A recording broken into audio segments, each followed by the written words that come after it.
Hi mga bossing, this is RBT. Welcome to my first vlog regarding dito sa CBD set na ibinigay sa atin ng FCC Philippines. Sino nga ba si FCC Philippines? Ating alamin at subukan itong sports CBD na binigay nila sa atin upang subukan sa ating Aerox 155. Tara, halina at subukan.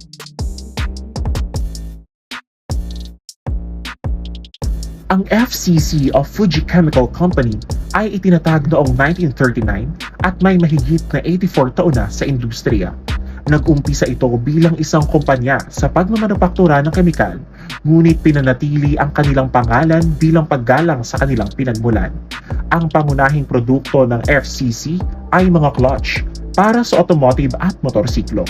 Nakilala sa kanilang mataas na kalidad at tiwala mula sa mga kilalang tatak tulad ng Honda, Kawasaki, Suzuki, Yamaha, BMW, Harley-Davidson at iba pa.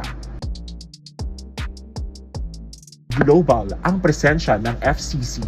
Mayroon silang 29 na pasilidad sa buong mundo, karamihan sa Asia at ilan naman sa Amerika at North America.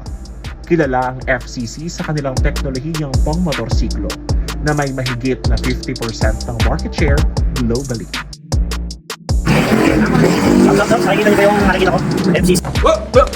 Here I come. Oh, here I come. Nakikita niyo ba yung nakikita ko? FCC. Si FCC yung OEM supplier ng CVT ni Yamaha.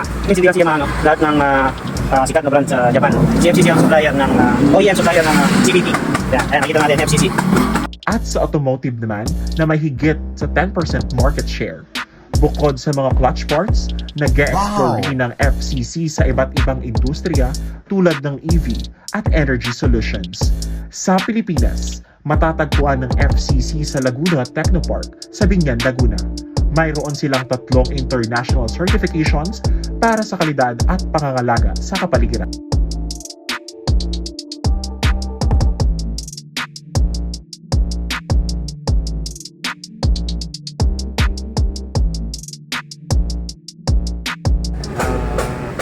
FCC. FCC yung huli ng Yamaha Aerox 155. No?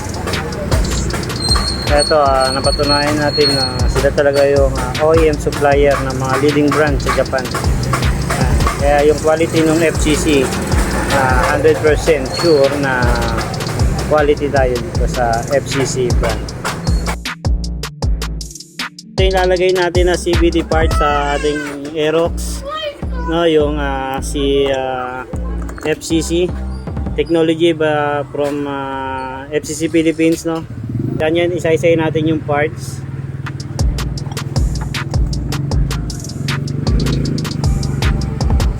Ayan. FCC.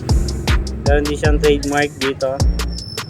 May FCC yan. Yan, may papakita ko mamaya, no. May kasama rin siyang washer. 2 washer to. Tapos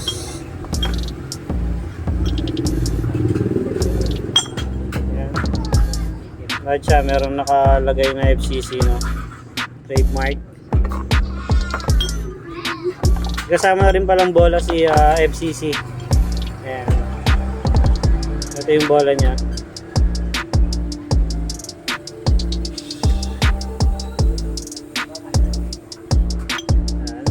Meron pa rin siya nakalagay na FCC yan.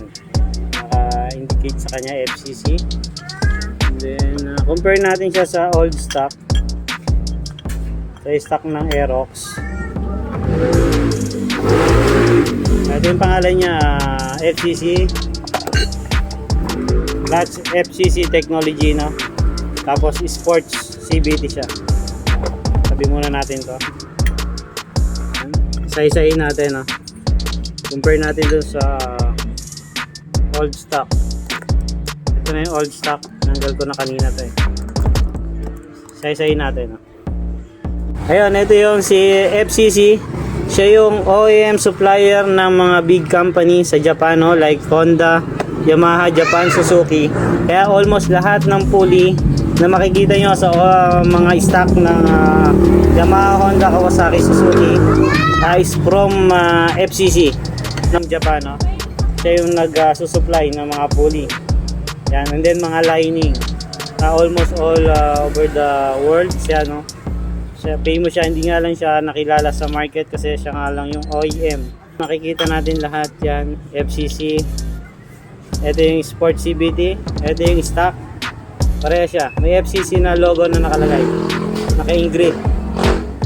Ngayon ito sa Yamaha lang to, no? Sa susunod na video natin, check din natin yung sa Honda, Suzuki yan, kung meron din nakalagay na FCC na naka-engrave. Kasi siyempre naglagay din sila ng trademark sa FCC brand, no? Pero almost same sila sa loob. Pinalighten niya lang tong sa sports kasi pang sports yung ginawa nila. Yan. Japan technology, Japan made, no? Ayan, yun lang yung pinaka-trivia natin. Yan, isasalpak na natin to sa Aerox para masubukan natin yung performance natin siya ikabit, tapos subukan natin yung performance niya. Ayan, yung quality niya is sure ako na 100% is matibay, no? Kasi nga subok na sa mga genuine parts na ginagamit ni Yamaha tsaka ni Honda, ni Kawasaki. Yan, mamaya check natin yung performance niya, kung gaano siya kalakas, kung may pagbabago ba sa performance. And then ito nga pala yung na-notice ko dito sa backplate niya. Papansin nyo to, mostly iba matalas. Siya is hindi siya matalas, hindi siya makaka-damage ng bola. Unlike dito sa backplate niya is matalas na siya. Yan, matalas yung sides niya. Ito wala siyang talas. Hindi mo maramdaman, maganda yung pagkakatabas niya dito. Hindi na natin kailangan kikilin. Yan. Yun yung napansin ko sa kanya maganda, wala siyang talas. Lahat ng side niya okay, walang talas. Ito may talas to eh. Ito yung nakakakos ng katama ng bola, pagkatabas ng bola, no?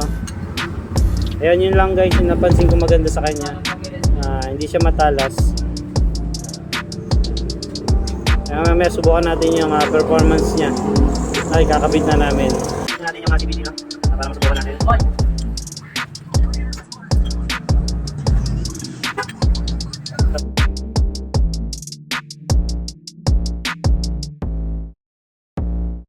Patunay ng kanilang dedikasyon sa pagbibigay ng dekalidad na produkto at pag-aalaga sa kalikasan.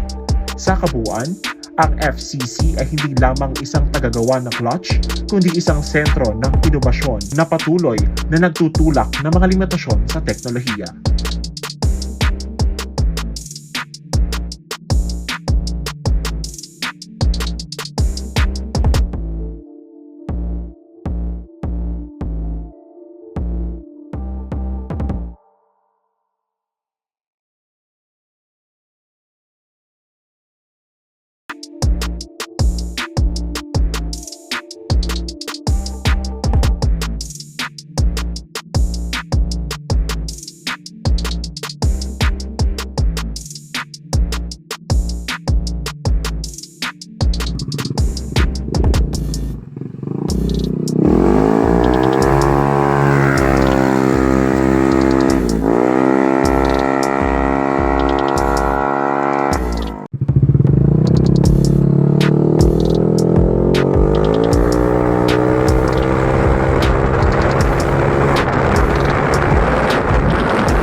Sumagat yung bell natin na. Ayan, sarili yung bell. Mid goods.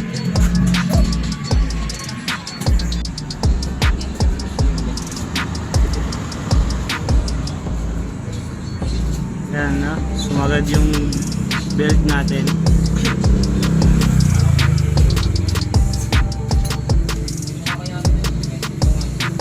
Hindi ako napagpalit ng belt.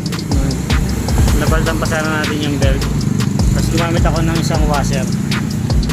Nag-washer ako ng isa.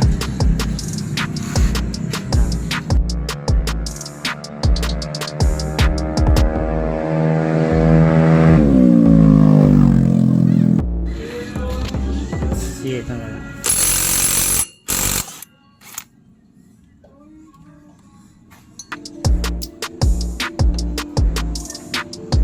second try out namin. Dalawang washer ang nilagay namin. Yan.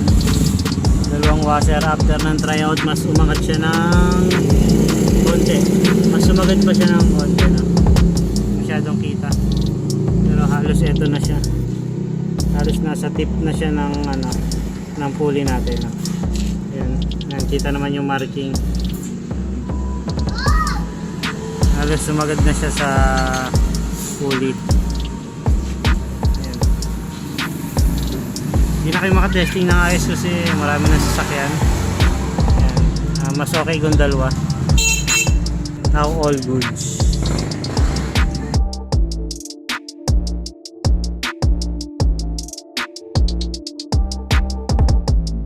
Kaya clutch problem?